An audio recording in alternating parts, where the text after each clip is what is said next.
ও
কার্যক্রম সম্পর্কেও তারা সরাসরি ধারণা লাভ করে থাকেন।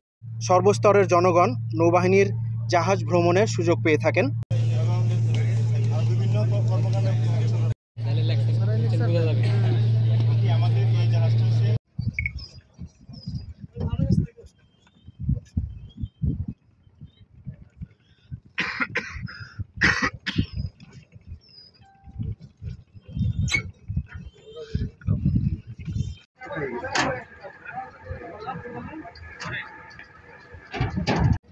আসসালামু আলাইকুম। মহান স্বাধীনতা দিবস উপলক্ষে বাংলাদেশ কোস্টগার্ড পশ্চিম জোন মংলাতে বিসিজিএস কামরুজ্জামান এবং রূপসায় বিসিজিএস তৌহিদ জাহাজ দুটিকে আজ 12টা হতে বিকাল 4টা পর্যন্ত সর্বসাধারণের জন্য উন্মুক্ত রাখা হয়েছে। এছাড়াও মহান এই দিনটি উপলক্ষে বাংলাদেশ কোস্টগার্ডের অন্যান্য জোন তথা ঢাকা, ভোলা ও চট্টগ্রামে কোস্টগার্ডের মনোনীত জাহাজসমূহ সর্বসাধারণের জন্য উন্মুক্ত রয়েছে। আজ দুপুর 12টা থেকে জাহাজসমূহ পরিদর্শন করতে উক্ত এলাকায় এবং আশেপাশের উল্লেখযোগ্য সংখ্যক নারী পুরুষ আগমন করছেন, যার মাধ্যমে জনগণকে আমরা কোস্টগার্ডের জাহাজ এবং কার্যক্রম সম্পর্কে ধারণা দিতে পারছি। কোস্টগার্ড জাহাজসমূহ সম্পর্কে মানুষের কৌতূহল এবং বিভিন্ন প্রশ্নের জবাব দিয়েছেন আমাদের জাহাজের দায়িত্বশীল কর্মকর্তা এবং নাবিকগণ। আমাদের জাহাজ গভীর সমুদ্রে, উপকূলীয় এবং নদী তীরবর্তী অঞ্চলে কিভাবে বিভিন্ন কার্যক্রম পরিচালনা করে তা আমরা জানাতে পারছি। পাশাপাশি আমরা উদ্ধার ও অনুসন্ধান কর্মকাণ্ড, অবৈধ অনুপ্রবেশ ও চোরাচালান রোধ, জলদস্যুতা দমন, মৎস্য ও প্রাকৃতিক সম্পদ রক্ষা এবং যুদ্ধ কৌশল সম্পর্কে আগত সকল দর্শনার্থীদেরকে ধারণা দিতে সক্ষম হয়েছি। আপনারা অবগত আছেন, পবিত্র ঈদ উল ফিতর উপলক্ষে নৌপথে সার্বিক নিরাপত্তা জোরদার করেছে কোস্টগার্ড। যাত্রীদের নৌযাত্রা নিরাপদ করতে এবং দুষ্কৃতিকারীরা যেন কোনো ধরনের নাশকতামূলক কর্মকাণ্ড সংঘটিত করতে না পারে তার জন্য সদা তৎপর রয়েছে কোস্টগার্ডের প্রতিটি সদস্য।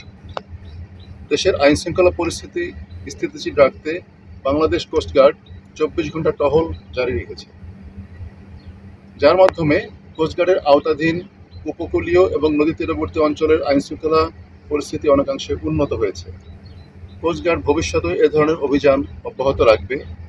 আপনাদের সবাইকে কোস্টগার্ডের পক্ষ থেকে মহান স্বাধীনতা দিবসের শুভেচ্ছা।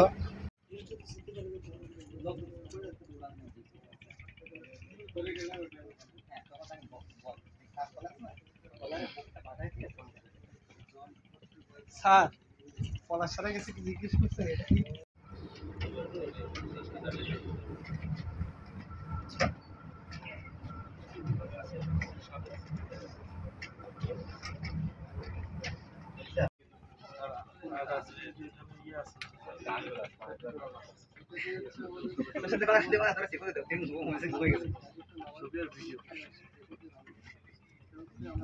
আপনি ভাই রিক্সা আপনি